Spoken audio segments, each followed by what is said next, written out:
Sonna Katto Shu Dai 65 Soku Senjaku Seichu. Entangling Vines, Case 65. A person in a 1,000-foot well. A monk asked Sekiso Shoku, "What is the meaning of the patriarch coming from the west?" The master answered, "Let's say there's a person in a 1,000-foot well. Get them out without using any rope, and I'll answer you about the meaning of the ancestors coming from the west." The monk said, "But in Conan now there's a priest named O, who freely explains all sorts of things to people." Thereupon Sekiso summoned the novice Jaku, Kyozan Eijaku, and said, "Get this corpse out of here." Later, Kyozan asked Tangen Oshin, "How would one get the person out of the well?" Tangen retorted, "Gold! Blockhead! Who's in the well?" Kyozan didn't understand, and later put the same question to Isan Ryu. Isan called out, "Kyozan! Yes!" Kyozan answered. "There, the person is out of the well," said Isan. Later, when Kyozan lived on Mount Yang, he would always tell this story to the assembly, saying, "I grasp what it is at Tangen's place. I grasp how it works at Isan's."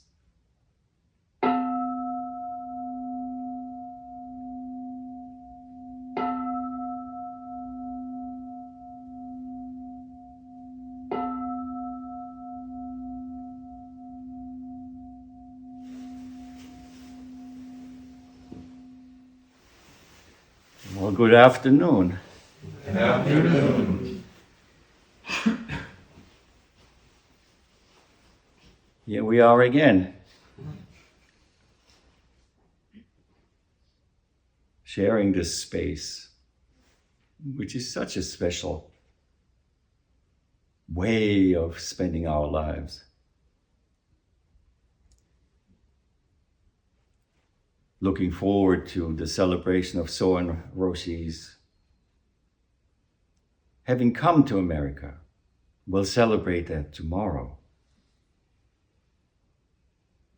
But it's always striking to be here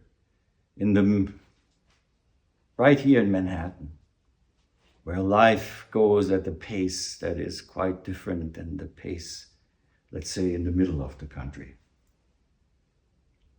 where there's so much diversity, and where more than anywhere else we can see that, yes, this America is the land of opportunity. Opportunity to do good. Opportunity to become a really rotten person. Both equally offered. And you can find both in Manhattan as well.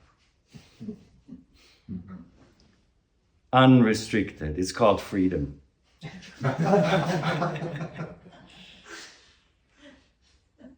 So, this is a long koan. And when I first saw it, my first impression was, oh yeah, I know this one. Wow, what can I do with it? You know? First of all, it's long. Okay, I will not read it into Japanese because that would take up half the time. And even reading it in English, by the time we come to the second paragraph, you've forgotten what it started with. And there's so many people in here. We could just talk all day about their lives as well. So I'm trying to find a good balance in between talking too much about history and the people involved in talking too much about, maybe talking too much, yeah. That's where we should stop. All right. A person in a 1,000-foot well. Has anyone ever felt in their lives that this person is you? Even if it's just 600 feet or 10,000 feet. There are all kinds of holes we might find ourselves in. Somewhere in the Pacific Northeast, there is this famous hole in the ground that nobody has found yet, but that was talked about like 10 years ago. If you look it up, it's that where somebody put 1,000 feet of fishing line into the hole and attached to it a pack of lifesavers to see how deep it is. And thinking that, yeah, I will let those lifesavers go down, and if there's water, they will dissolve, so I know there is a bottom to the hole. But apparently he ran out of fishing line, and the lifesavers came up in the same kind of fashion as they went down, completely dry. Supposedly people have thrown corpses into that well. Nobody has found it since, unless we find it here right now in our lives. What is the thing about being that far down in a well? Anybody claustrophobic? Can you imagine that? How much sky and light do you see? Probably almost nothing. Almost nothing. So it's a really, really great metaphor. And here's how it comes up.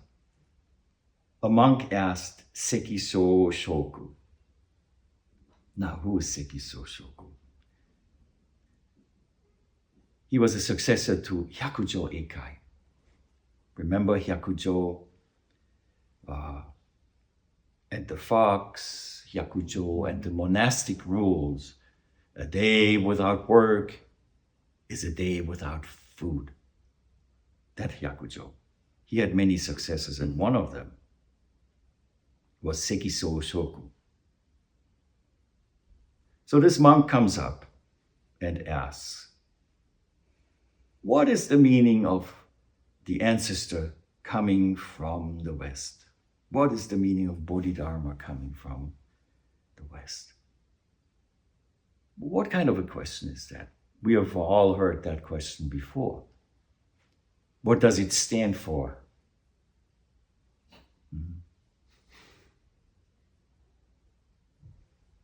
Give me the skinny on everything, right? Tell me the word that makes everything be good.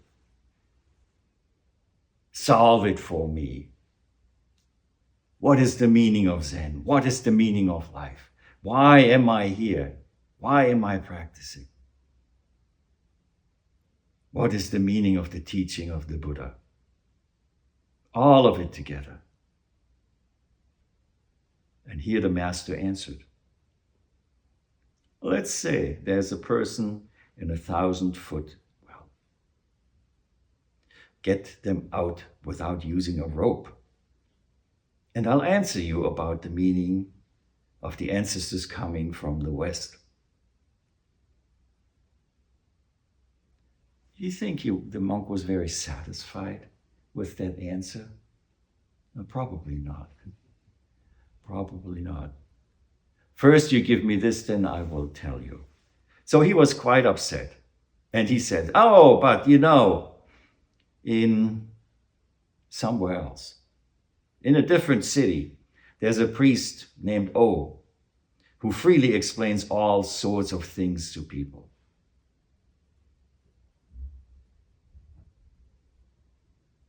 Why don't you just give it to me? Why don't you? There are places I can go to. There are also places where you could go and sit instead of coming here. And they do it differently. In this case, it was a person who gave free explanations, explaining everything, all sorts of things. Where does the problem lie with that? It might not be a problem if you're just interested in an explanation, right? But we are not just interested in an explanation. What do we want to arrive at?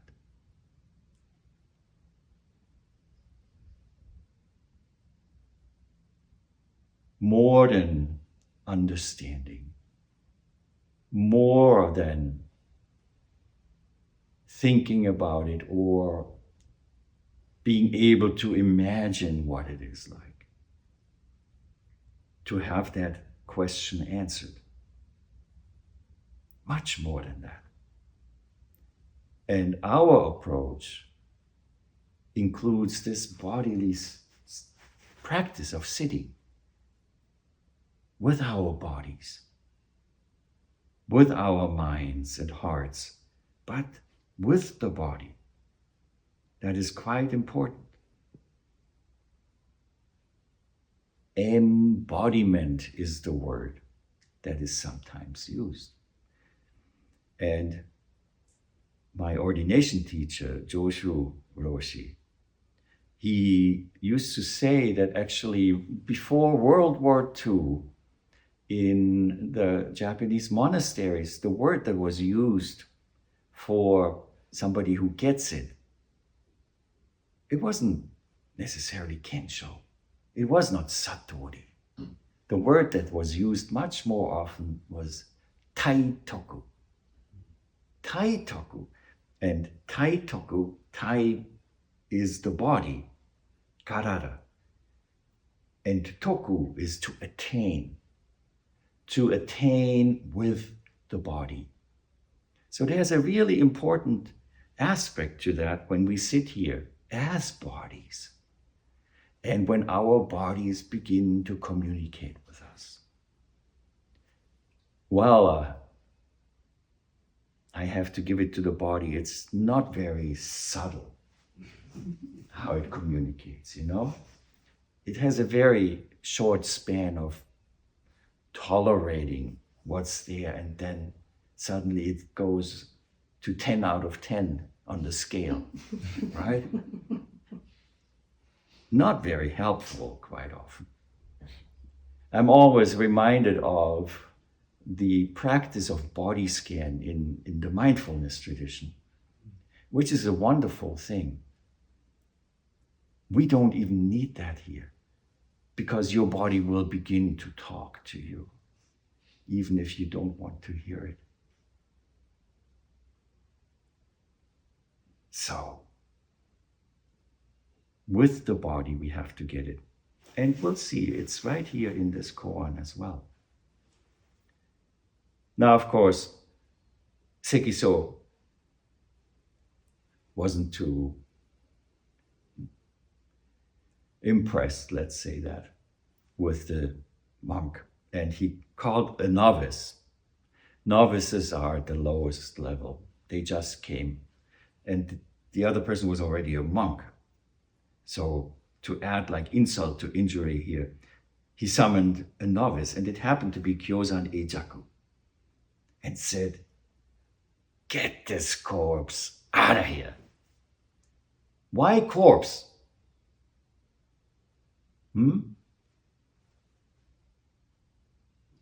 There are plenty of thinking corpses that have a lot of cognition. Some of them even put on Armani suits and walk the streets of Manhattan. So if we don't live fully with our mind, with our heart and our body all together, we might as well be a corpse. Where is your life, he says. You are asking these questions, and these kind of questions that are seen as questions to which an answer can be provided are questions that are devoid of the living experience. Now, of course, we live in a time where there's a lot of knowledge, where there's a lot of emphasis on knowing things. You get paid the more you know. But the people who really succeed in whatever their professions may be or their callings are the ones that go even one step further than knowing. They take on what that content is, and they become the principle that makes it reality, that actualizes it. When you go for surgery, would you want a resident right out of med school who has never touched a scalpel but has read all the books do the surgery? Probably not. Probably not. But somebody who has done it many, many times, even if they can't necessarily tell you in every detail again what so-and-so wrote about it just a couple of weeks ago in one of the latest discoveries, but is able to do it fully embodied, that would make us feel much more comfortable as far as surgery goes. Yeah. So this living embodiment is really, really important. Let's return to the whole a little bit.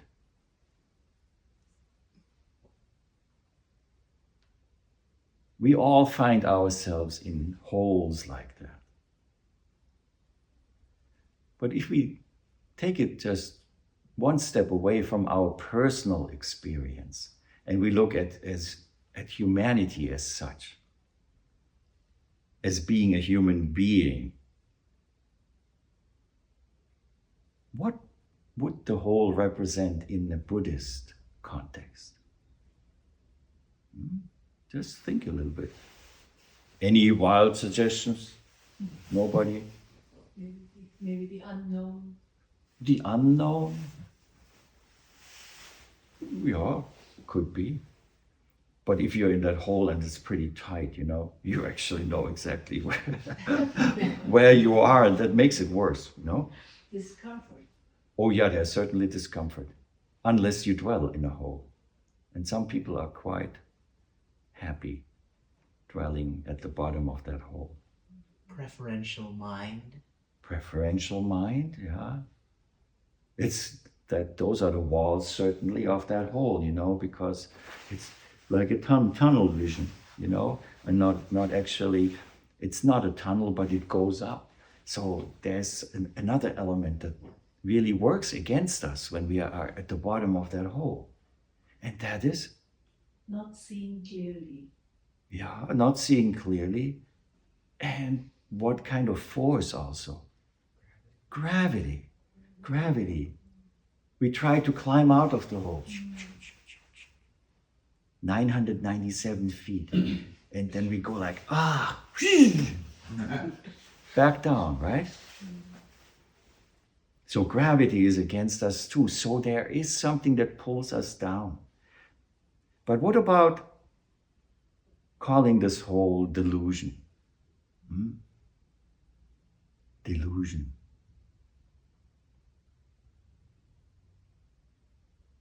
Master, tell me how I can get out of this hole of delusion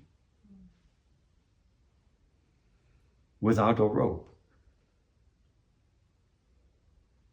Oh, go to that guy in Conan, he will tell you. The only problem is, sorry, I can't go. You know why? I'm in the hole. So this Kyozan Eijaku, now, he then asked Tangen Ocean, So let's see how these two people kind of relate to each other. You probably have heard about Tangen Oshin. Maybe you have heard his last name, his second name. It's not the last name. His second name that was given to him as a monk.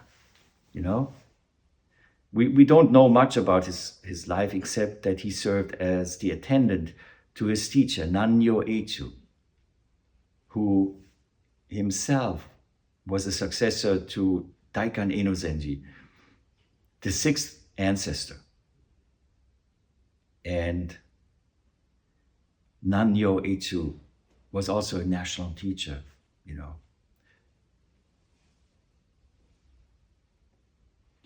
Anyone remember what this national teacher did? Oshin! He called 3 times for his attendant. That is this Tangen Oshin, who was called 3 times. So Tangen Oshin lived in the 8th to the 9th century. He only appears in 2 cases in this Shumon Katoshu here. And he received from his teacher a manuscript with 97 images and a lot of text with it of circle figures that were in secret transmitted from the 6th ancestor to Nanyo. These circle figures.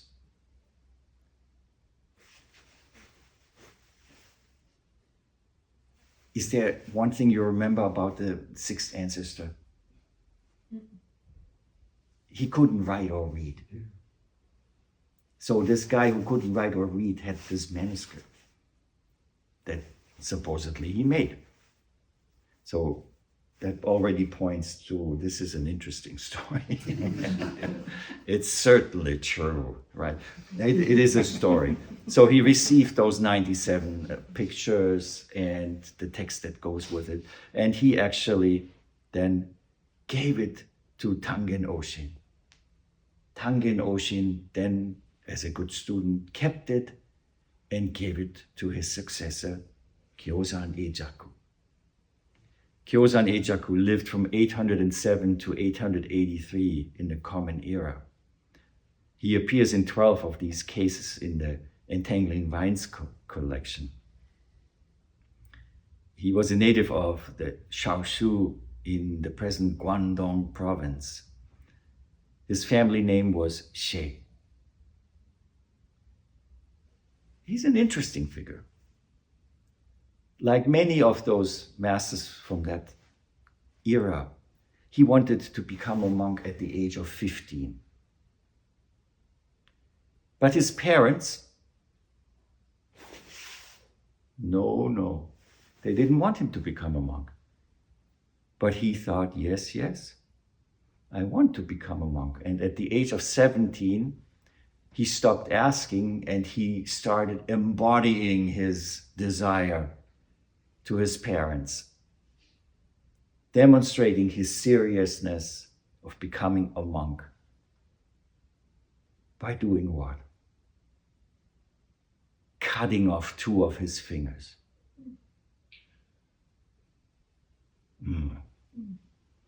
I think that's serious. His parents said, "Oh, stop. Become a monk. We don't want you to end up without fingers." So at the age of 17, he gained the permission of his parents.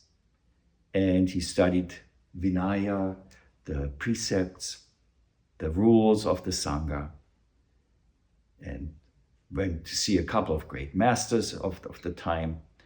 And finally, he joined a monastic Sangha under Tangen Oshin. After he had some kind of awakening, he left again on pilgrimage and entered the temple of Isan Ryu, who will appear pretty soon. Isan Ryu. And one day, he asked Isan, "Where does the true Buddha abide?" Isan answered. Through the marvelous functioning of awareness without thought, turn the mind inward to contemplate the infinity of the Spirit's light. With thinking exhausted, the mind returns to its source, where nature and form are eternal and phenomena in principle are non-dual. There is the true Buddha, suchness. With these words, Kyozan attained complete awakening.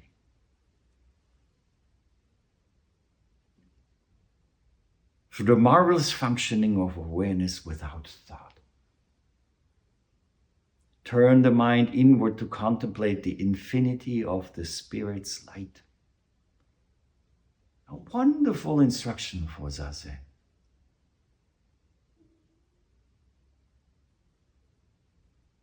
Now, how do we come to have that marvelous functioning of awareness without thought? That's hard to come by. It's hard to come by if we take the approach of trying to suppress our thinking. Doesn't really work. Thinking is as natural a function as breathing is. If you really want to sit still just for the sake of sitting still, stop breathing. It doesn't work so well. Same here. You cannot stop thinking. What we can learn is to let the thoughts come and go. And when they are not here, they're not here. And when they're here, they're here. But the looking inward and seeing, feeling, experiencing with our body the light and the lightness of awareness without discursive thought is one of the main experiences that we can collect on these cushions here. It doesn't last long. It's not a thing to measure. It's certainly like a piece of wet soap. Oh, here it is. It is gone. So, the only way is to open ourselves to that time when there is no thinking. There is one t-shirt that is being sold by a Zen organization in America that has printed on it, "Think, no thinking." Good luck. Exhausting the thought. Exhausting means it's something that happens naturally. And this is where effort comes in, Not effort of fighting against it, but effort of being fully relaxed. Fully relaxed. Sometimes sitting here in the Zendo feels like sitting in the spiritual dentist chair. Open wide. Yeah?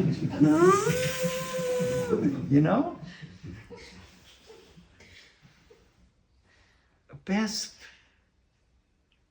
of a lousy experience is when you are relaxed with it, And there's no Novocaine here either. In fact, when I was a monk at Mount Bali, there was one training period where the Jikijitsu decided to keep the meals to a maximum of 12 minutes.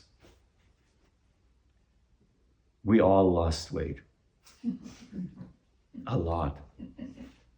And one night couldn't help myself any longer.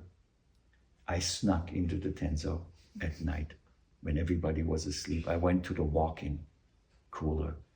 I went inside and there was a nice big hunk of cheese. And I just cut myself a piece of, it was this orange industrial kind of fake cheddar kind of thing. But I cut it and suddenly, what is this? There's a stone, a little pebble in here? No. That cheese was so soft that as I chewed it, it sucked the filling out of my tooth. Well, karma works, huh? It sucked it out, and then the next morning I learned, well, yes, you still have a nerve in that tooth when the hot cereal comes. The 12 minutes eating came down to 2 minutes because I just couldn't eat anymore. And finally I had to go to the dentist. At that time I still lived in Europe and I didn't have insurance here, so one of the Zen Center's contributors was a dentist. And he was called up, yeah, bring him here, I'll do it. And so I sat down in the chair and he looked at it and said, yeah, well, I have to drill it out, but I'll put some filling in for you temporary so you can go home and have it taken care of when you're home. Do you want some Novocaine? And I was young and stupid. And I said, monks know no pain.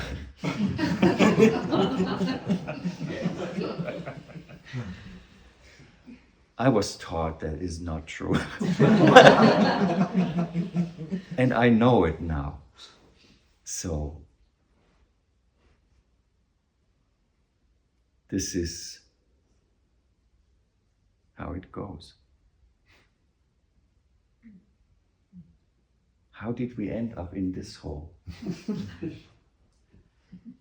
We don't know. But we are out of it already. And that is what the whole story is about. How do we get out of this hole? So, Tangen asked Kyozan. No, it's the other way around. Kyozan asked Tangen Oshin, how would one get the person out of the well?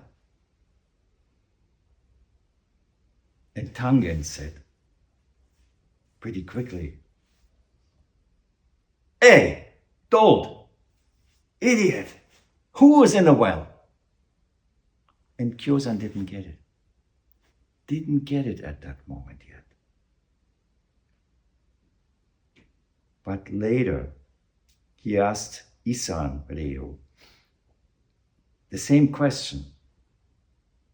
And interestingly, Isan did what the national teacher did to Oshin 2 generations before. He called his name. Kyozan, yes! There the person is out of the well. So Isan's teaching, very, very important here. Let me read you something about Isan's teaching. One of the teaching that Isan is famous for is that a teaching that clarifies the relationship between sudden awakening and gradual cultivation. When these moments come where there is no thought, that is being awake. That is being awake. And then they go. And we just don't give it much credence because it doesn't last. Because we want the real thing. And the real thing must last. That block of cheese was so full of chemicals, it's still there. It probably lasted. But it might not be so healthy, you know? So it's not meant to last. How could it last if everything else participates in this activity of coming, of arising, and of disappearing, of dissolving? So here is what Isan says about the relationship between this sudden awakening and gradual cultivation. If a person is truly awakened and has realized the fundamental, and they are aware of themselves, in such a case, there is actually no longer any tie to the opposites of cultivation and non-cultivation. But ordinarily, even though the original mind has been awakened by some kind of intervening cause, so that the person is suddenly awakened in their reason and their spirit, yet there remains the inertia of habit, formed since the beginning of time, which cannot be completely eliminated at a stroke. The person must be taught to cut off completely the stream of their habitual ideas and views caused by the still operative karmas.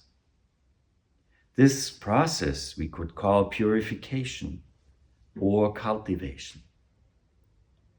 I don't say that they must follow a hard and fast special method. They need only be taught the general direction that this cultivation must take.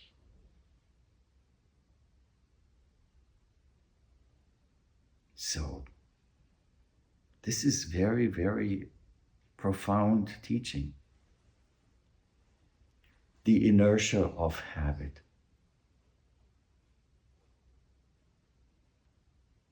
The inertia of habit is the gravity that keeps us in the hole, that pulls us down to the bottom of the hole, even if we are able to crawl up so far that the light shines fully onto our face.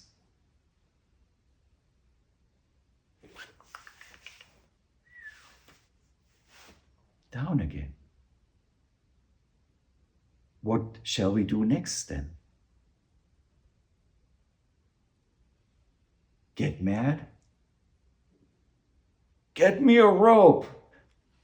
Somebody help me. No, there's nobody standing at that well. The only way is what? To go off again. Over and over. And then one day we'll be able to exit the well at the top.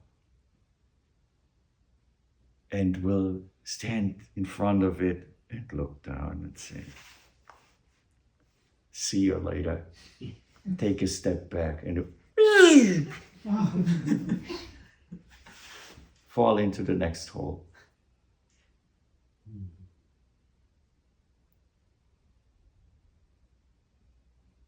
Delusions are many.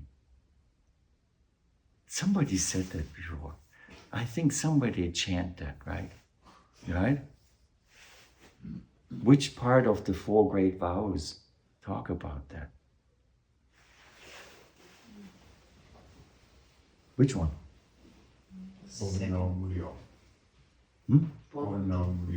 Yeah, bonno. Bonno is the term for it in Japanese. Bonno is the klesas, these things that we can become aware of and we can work on. These habitual energies that we can work on. And even when we work on that, the still operative karmas exist as well. There's another term that's called shike. Jike. Jike are those karmic kind of old standing conditions that we cannot consciously work with. One way of this jike in our everyday lives is what maybe modern psychology would call trauma. Things that are stored in parts of our brain where thinking and intention has absolutely no reign. Where talk therapy doesn't work. Where that part of the brain, of our apparatus as a human being, just remembers that so vividly because that's what our general setup is, you know. Let's never forget that we human beings are basically an animal that has more sophisticated alarm mechanisms than the others. So much that we could survive. Even though we are in these fancy buildings and have all kinds of technology, the moment we step outside, our innate physicality is looking for the next thing that will eat us. And that creates fear, that creates tension, that creates apprehensive behavior. And as much as we might want to think and hope that practice like this makes those things go away, no, it doesn't. It doesn't. But what we learn and can learn is to abide with it. To abide with it and to see, to recognize it as, again, suchness. It will not disappear. And the trauma will not disappear by talking about it or by thinking about it. That's where Zazen comes in. Zazen teaches us, like a feedback loop in our bodies, it's okay. We are safe. It's okay. And that's a very important point. That's why this is a bodily practice. It's a bodily practice. I will not speak about the nervous vagus now, but if you want to read about trauma and the body, read Bessel van der Kolk, The Body Keeps the Score. Mm-hmm. And even if you don't think that you had trauma in your life, if you think that being squeezed out of the birth canal of a human being is not traumatic, being helpless for the first, 24, 36 months of your life, if that is not traumatic, what is?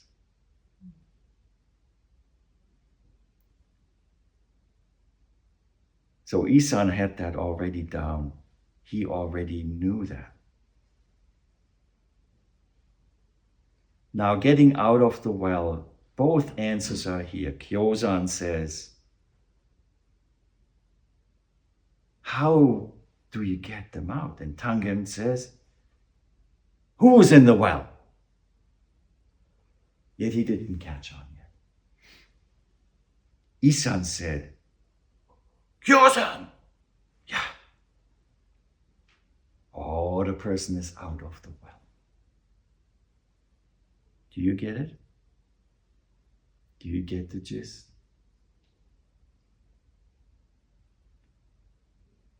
Later, when Kyozan lived on Mount Yang, he would always tell this story to the assembly and say, I grasped what it is at Tangen's place. I grasped how it works at Isan's. The characters here in the Chinese are actually I, it says, so self. Tangen place, attain body. Attain body. The same as tai toku, to grasp with the body. In Tangen's place, I grasp it with my body. I was able to embody it. Isan place, attain use, attain function. That's an important thing because it's completely different if you read, I grasp what it is. That again is this kind of thinking. I understood. No. Grasp it with his physicality. And at Isan's place, I grasp how it works. Again, not understanding, but becoming clear about two really, really important things that I try to point out at every opportunity I have.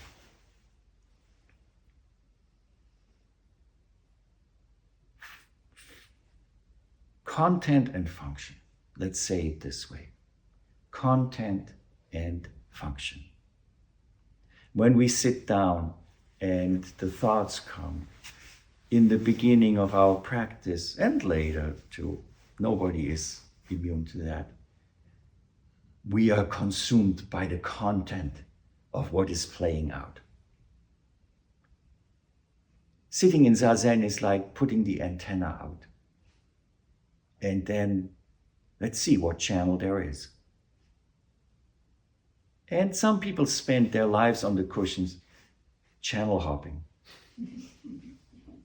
And there's really nothing good on it, In the worst case, they can always flip to the porno channel. But that also lasts just that long. So if it's not about that, the content, they're Buddhist channels too. They're very soothing. But they're also just channels. But what we have to realize over time is it's not about the consumption of the content. It's about becoming very aware of how does this reception function work. We start looking at the TV. How does it work? And are not consumed by the content anymore. And both is necessary. We have to embody the content fully. That's what our lives ought to be. A fully embodied human experience of a human being that with good intention lives their lives to the fullest.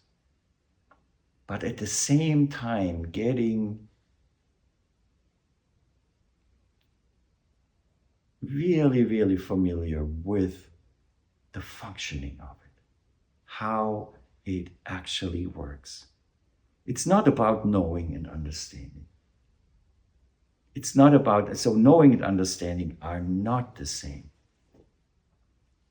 We all understand that falling down the stairs is a bad thing. But once you've fallen down the stairs, you actually know.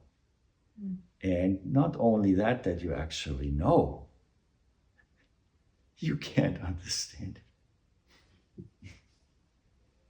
It's so beyond any kind of understanding, but it is completely real. Now, a few final pointers.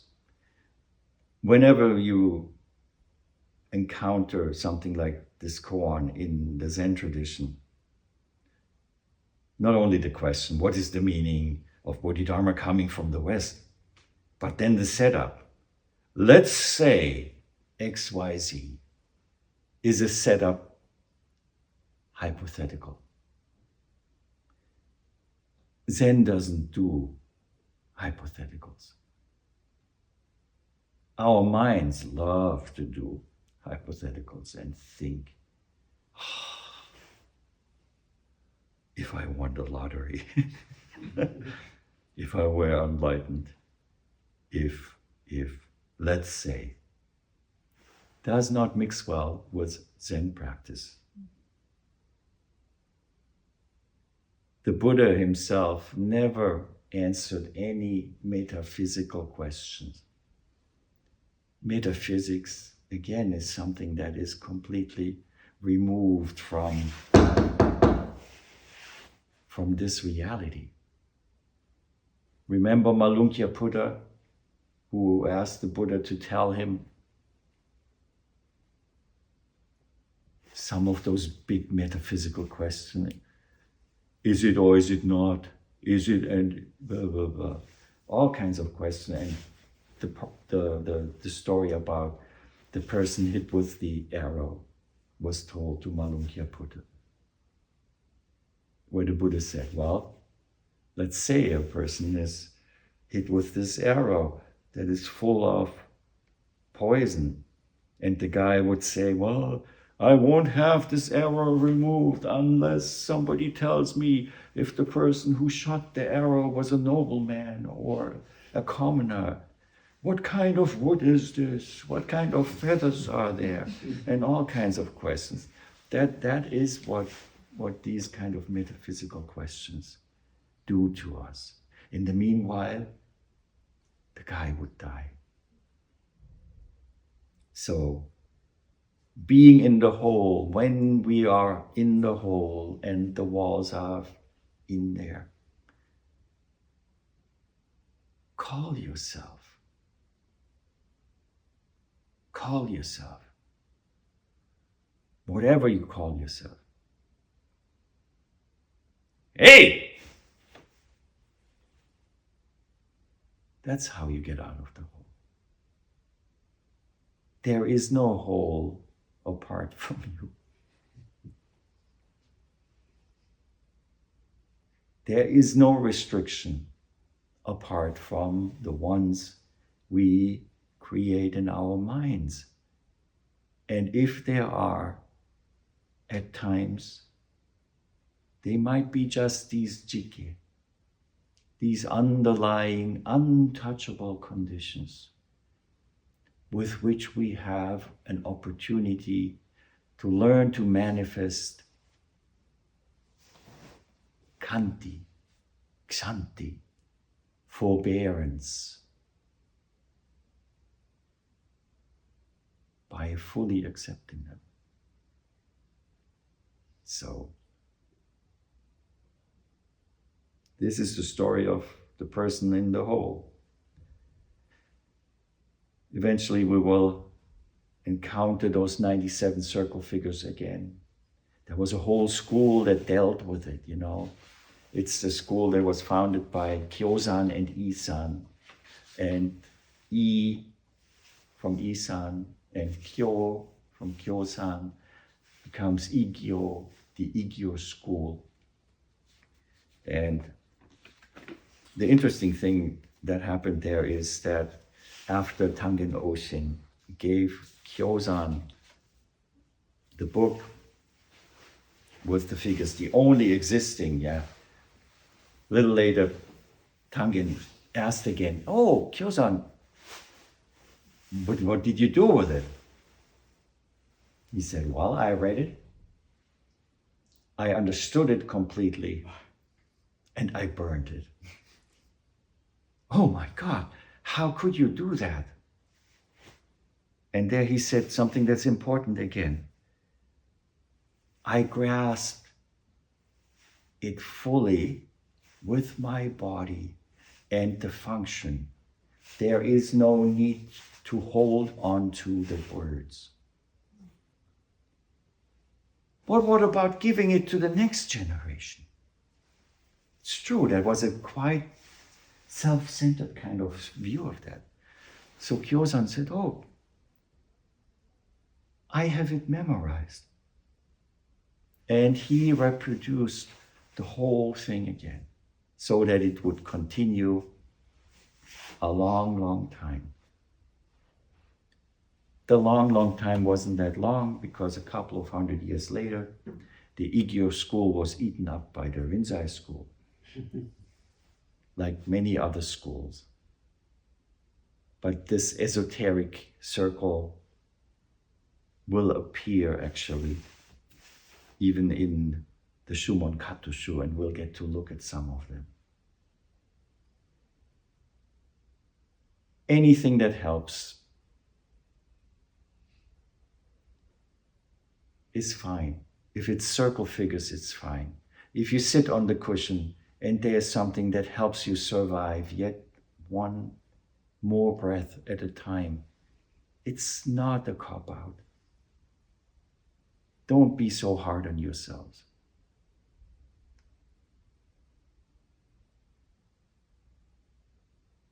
Let's be fully here, fully patient, but fully engaged.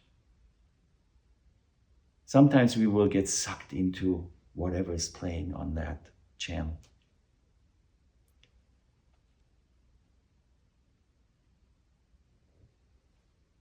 It will pass. Look at how it works. Get all channels at once.